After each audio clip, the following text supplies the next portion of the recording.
Hi అండి, ఎలా ఉన్నారు? మేము బాగున్నాం. మీరు బాగున్నారా? ఈరోజు మా రాయలసీమ స్టైల్లో చింత చిగురు పప్పు ఎలా తయారు చేసుకోవాలో చూపిస్తాను చూడండి. తగినంత కందిపప్పును తీసుకొని శుభ్రంగా వాష్ చేసుకొని ఆ తర్వాత వెల్లుల్లి, ఆనియన్, తగినంత వాటర్ వేసుకొని ఎండుమిరపకాయలు తగినంత తీసుకొని తర్వాత దీనిని శుభ్రంగా క్లీన్ చేసి పెట్టుకొని వాటర్లో ఎండుమిరపకాయలను తీసుకోవాలి. ఆ తర్వాత తగినంత పసుపు,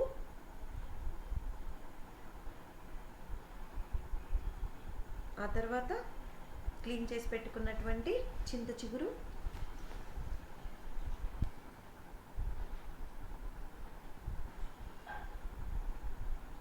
ఆ తర్వాత కాస్త ధనియాలు,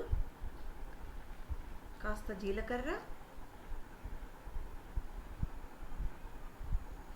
తగినంత చింతపండు పెట్టుకొని ఒక 7-8 విజిల్లు వచ్చే వరకు మనము కుక్కర్ పెట్టుకోవాలి. ఎందుకంటే ఇది పండిన కందిపప్పు అండి, ఇది మా పొలంలో పండినది, అందువల్ల కొంచెము టైం పడుతుంది ఉడకటానికి. అందులోనూ మనము చింత చిగురు, చింతపండు అన్నీ వేసాం కదండి, కొంచెం టైం పడుతుంది. ఈ విధంగా ఉడికిన తర్వాత దీనిని మనము మెత్తగా పప్పు కర్ర తీసుకొని ఎనుపుకోవాలి. కాస్త రాళ్ళ ఉప్పు వేసుకొని ఈ విధంగా మనము ఎనుపుకోవాలి. ఎండుమిరపకాయలన్నీ ఎనిగే వరకు మనము ఎనుపుకోవాలి. ఆ తర్వాత ఒక కడాయి తీసుకొని అందులోనికి తగినంత ఆయిల్ వేసుకొని ఆయిల్ హీట్ ఎక్కిన తర్వాత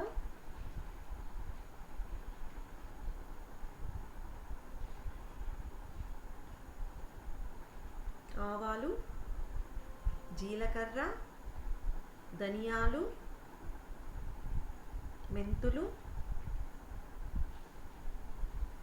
1 by 1 వేసుకొని ఆ తర్వాత ఒక ఉల్లిపాయను సన్నగా కట్ చేసి పెట్టుకున్నటువంటి ఉల్లిపాయను వేయాలి. ఆ తర్వాత వెల్లుల్లిని కూడా యాడ్ చేసుకోవాలి.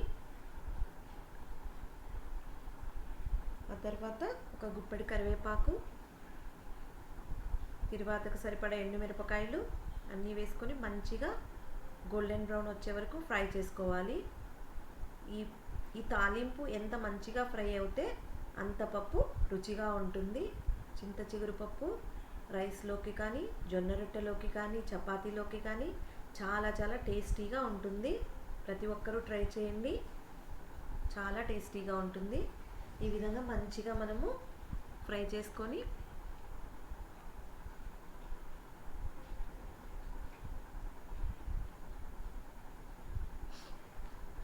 ఈ విధంగా ఎనిపి పెట్టుకోవాలి పప్పును.